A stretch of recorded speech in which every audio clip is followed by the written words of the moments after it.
सिर्फ इधर आपसे ये पूछना चाहता हूँ कि फिर मोदी की पावर है तो वो 8 लोग वापस आए, जेलों से वापस आए, फांसी की तख्तों से वापस आए, फांसी के फंदे से वो लोग वापस आए, और हम अपनी आफिया सिद्दीकी को नहीं लेके आ सके, तो फिर हम तो कहेंगे कि मोदी मुहब्बे वतन है, वो अपने वतन के लिए बेहतरीन इंसान है।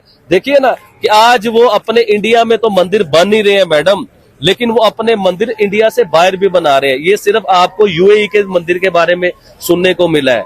इनका प्रोजेक्ट 1200 मंदिर बनाने का है पूरी दुनिया के बीच में। अब उसमें हर कंट्री आएगी। अभी दुबई में एक मंदिर बना है, आने वाले टाइमों में देखिए कितने मंदिर बनेंगे। सऊदी अरेबिया इस टाइम इंडिया के साथ है, मोदी के साथ है। यूएई मोदी के साथ है। अरब कंट्रीज आप तरक्की वो देखे ना, कतर को जो हम कहते हैं कि प्योर एक कट्टर इस्लामिक देश है, इस्लामिक कंट्री है एक कतर, जिसने एक वर्ल्ड कप करवाया पूरी दुनिया से, जो है ना वो टक्कर लेके उसने वर्ल्ड कप करवाया, एक इस्लामिक सिलसिला उसने दिखाया पूरी दुनिया को। आज वो कतर भी मोदी जी के आगे घुटने टेक चुका हुआ है मैडम, मानिए इस बात को। हम लोग नहीं मानते क्योंकि हम लोग मुसलमान हैं, हम ऐसी बातें नहीं मानना चाहते। अच्छा, एक और चीज मैं मीडिया से सुन रहा था, देखिए मुझे तस्दीक नहीं है इस बात की, कि वो जो 8 नेवी के ऑफिसर वापस आए हैं ना, उसके बीच में शाहरुख खान साहब का भी हाथ है। ये सुनने में आ रहा है। देखिए इसकी तस्दीक कोई नहीं, ना शाहरुख खान साहब ने तस्दीक की है, ना इंडियन मीडिया ने तस्दीक की है, ना कतर ने तस्दीक की है, लेकिन सुनने में ये आ रहा है कि शाहरुख खान एक इंडिया के बहुत बड़े सुपरस्टार है। उनके अरब अमारात में बहुत बड़े लेवल के तल्लुकात हैं। यूएई ने जो गोल्डन अपना एक पासपोर्ट था, गोल्डन वीजा जो था, तो सबसे पहले दुनिया में शाहरुख खान को दिया। यूएई की बात बता रहा हूँ, एक गोल्डन वीजे की पॉलिसी निकाली उन्होंने, तो वो सबसे पहले शाहरुख खान को दिया। अभी आप देखिए बुर्ज खलीफा के ऊपर प्राइम मिनिस्टर मोदी साहब की एक बहुत बड़ी तस्वीर नजर आती है, इंडिया का फ्लैग नजर आता है, झंडा नजर आता है उसके ऊपर इंडिया का, क्योंकि वो एक मंदिर की ओपनिंग के लिए आए थे। आप ये देखें, हमारे वजीर आजम या हमारे सदर दुबई जाते हैं, कतर जाते हैं, या किसी भी कंट्री में जाते हैं मैडम, उस लेवल के प्रोटोकॉल नहीं मिलते। और मोदी जी तकरीबन बहुत ज्यादा बार, मेरे ख्याल से ये चंद सालों में 7 बार दुबई गए, यूएई गए हैं। और यूएई जब वो गए हैं तो उनका आपने प्रोटोकॉल देखा है कि उनके बादशाह जो मुल्क के हैं वो उन्हें रिसीव करने आते हैं। हमारे जैसे जब वजीर आजम जाते हैं ना, तो वो छोटा मोटा कोई वजीर आ जाता है उन्हें लेने के लिए, वो भी पता नहीं बेचारा कैसे टाइम निकाल के आता है। तो देखिए, हमें अपनी इज्जत खुद बनानी पड़ेगी। अगर हम अपनी इज्जत नहीं बनाएंगे तो लोगों पे इल्जामात लगाते रहेंगे, जी ये वो है, वो ऐसे है, वो वैसे है। तो सबसे पहले हमें दुनिया में अपनी इज्जत बनानी है, अपना किरदार बेहतर करना है, अपने मुल्क को बेहतर करना है। और खुदारा कोई ऐसी गवर्नमेंट इस मुल्क में आनी चाहिए जो कभी जिंदगी में नहीं आई। देखिए, गवर्नमेंट ऐसी होनी चाहिए मैडम कि जो जिसके हाथ में पावर हो। ये टूटी फूटी वजीर आजम नहीं होने चाहिए जो अब बनेंगे, टूटे फूटे वजीर आजम ना, जिनकी वैल्यू ही कोई नहीं है, जिनकी बात ही कोई नहीं, जिनकी बात में दम ही कोई नहीं होगा। ऐसा होना चाहिए, स्टेबल वजीर आजम होना चाहिए जो मेजोरिटी के साथ आए, जो पावर के साथ आए। तमाम अदारे उस वजीर आजम के नीचे हो, ऐसा ना हो कि अदारे वजीर आजम के ऊपर हो। अभी देखिए ना कि हमारे जो वजीर आजम है, कोई भी फैसला लेते हैं, देखिए अब ऐसे टूटे फूटे वजीर आजम आएंगे ना, जब भी कोई फैसला लेने की कोशिश करेंगे तो पीछे बैठे होते डोरियों वाले। ऐसे वजीर आजम जो होते हैं ना, इनके पीछे डोरियों वाले होते हैं, जिनके हाथ में डोरियां होती हैं। अब फॉर एग्जाम्पल नवाज शरीफ साहब के इंडिया के साथ तल्लुकात हमेशा बेहतर रहे हैं। अब उनकी गवर्नमेंट बनती है, नवाज शरीफ साहब कहते हैं जी कि मैंने इंडिया के साथ तल्लुकात बेहतर करने हैं। अब जिनके हाथ में डोरियां हैं वो ऐसे डोरियां खींच के कहेंगे कि आपने नहीं करने, और आपकी जरूरत नहीं है कि आप उन्हें इनकार कर दें। ताल्लुकात अच्छे कर लेंगे तो फंड्स कहाँ से आएंगे हमें कश्मीर के लिए? जी मैडम, तो वही कह रहा हूँ, आपकी तो जरूरत नहीं है उन्हें इनकार कर दें।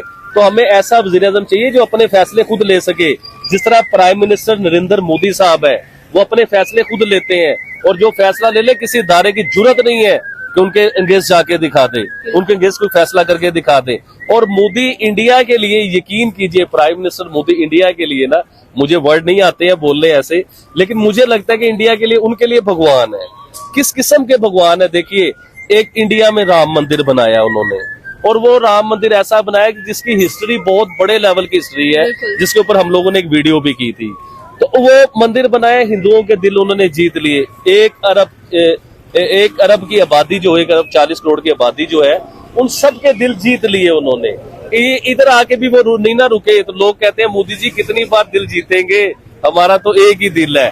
अभी देखिए यूएई में जब उन्होंने इतना बड़ा मंदिर बनाया, वो मंदिर एक शाहकार है, वो एक अजूबा है, वो इतना खूबसूरत मंदिर बना दिया है। देखिए मुसलमानों की गवर्नमेंट होती, कोई बादशाह होते ना, जैसे वो ताजमहल बना था तो उन्होंने कहा जी हाथ काट दिए जाए सबके, तो इससे भी बड़े लेवल का वो मंदिर बन गया है, लेकिन हाथ किसी के नहीं कटे इधर, यकीन कीजिए किसी के हाथ नहीं वो कटे। तो उनके फूल डालते हुए हमें नजर आए। अच्छा, इसके साथ साथ एक और चीज बताता चलूं, उस मंदिर की जब ओपनिंग हुई है ना दुबई में, यूएई में, तो उस मंदिर की ओपनिंग में आपको आइडिया नहीं है, बहुत ज्यादा मुसलमान भी थे, बहुत ज्यादा क्रिश्चियंस भी थे, बहुत ज्यादा सिख भी थे, हिंदू तो डेफिनेटली थे, हिंदू बहुत थे। मैं जो मीडिया पे देख रहा हूँ कि उन सब लोगों ने खुश हुए हैं, उन्होंने मुबारकबाद दी है। तो सबसे पहले और लास्ट में मैं पूरे हिंदुओं को, पूरी दुनिया में जहां जहां हिंदू बसते हैं, उन सबको मुबारकबाद देना चाहूंगा। और आप खुश नसीब हैं, यकीन कीजिए, मैं इंडिया वालों को खासतौर पे कहना चाहूंगा, आप बड़े लकी हैं, आप बड़े नसीबों वाले हैं कि आपको प्राइम मिनिस्टर मोदी की शक्ल में एक लीडर मिले, जिसे लीडर कहा जाता है। यकीन करें, हमारे नसीबों में ऐसे लीडर कभी नहीं हुए। हमारी हिस्ट्री गवाह है, 1947 के बाद आज तक हमारे मुल्क में किसी ने गवर्नमेंट ही पूरी नहीं की, अपने 5 साल पूरे ही नहीं किए किसी ने भी। तो जिस मुल्क में ये होता होगा कि वज़ीर-ए-आज़म 2 साल बाद, 2.5 साल बाद, 3 साल बाद उसे निकाल दिया जाता है, तो उस मुल्क में मुझे आप बताइए कोई यकीन करेगा पूरी दुनिया में? जब यकीन ही नहीं है तो बिजनेस कैसे आएगा आपकी कंट्री में? बिजनेस जब आता है कि जब आपकी गवर्नमेंट स्टेबल हो, पूरी दुनिया को आपके वज़ीर-ए-आज़म पे भरोसा हो, जिस तरह प्राइम मिनिस्टर मोदी पे भरोसा है पूरी दुनिया को।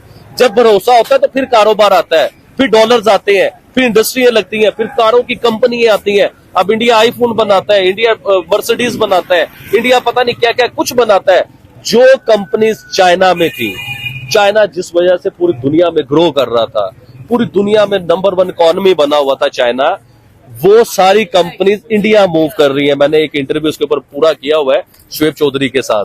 तो वो सारी कंपनीज जो है ना, वो इंडिया मूव कर रही है। आने वाले टाइमों में आप देखिएगा कि जिस तरह यूरोप सारा चाइना का मोहताज था, चाइना को अपने ऑर्डर्स देता था कि हमारी फला चीज बनाए, वो सारी चीजें तकरीबन इंडिया में आनी शुरू हो गई हुई है। तो इस टाइम पूरी दुनिया इंडिया के आगे घुटने टेके हुए है, यूरोप सारा, अरब अमारात। अब देखिए ना, इस्लामिक कंट्री, इस्लामिक मुल्क, इस्लामिक ब्रादर मुल्क, ब्रादराना वो यारियां